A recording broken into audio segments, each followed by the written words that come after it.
Hi friends, तर चला आज आपण शिल्लक भातापासून एक भन्नाट रेसिपी नाश्ता तर त्यासाठी पाहू शकता हळद, जिरा, मोहरी, मिरची, 4-5 लसूण बारीक केलेले आणि कोथिंबीर. तर सगळ्यात पहिले आपण एक पॅन गॅसवर ठेवलेला आहे. तर त्या पॅनमध्ये 1 चमचा तेल ओतून घेऊया.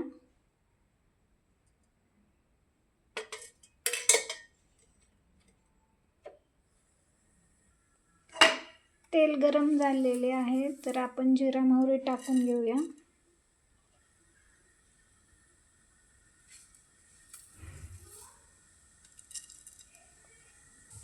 अतिशय झटपट होणारी ही रेसिपी आहे आणि ही रेसिपी लहान मुलांना पण आवडेल आणि झटपट करता येईल अशी आहे.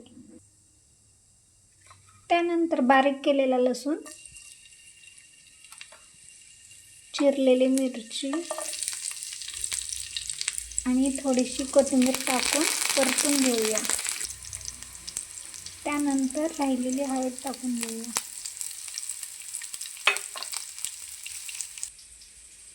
अशा प्रकारे हा भात पूर्णपणे चुरून घ्या.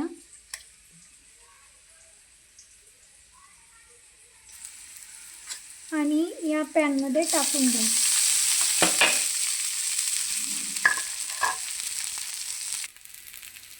अगदी 5 मिनिटामध्ये हा भात रेडी होतो. हा दिसायला पण खूप छान आहे आणि खायला तर त्याच्यापेक्षा टेस्टी लागेल. तर आपण हा भात एका प्लेटमध्ये काढून घेऊया.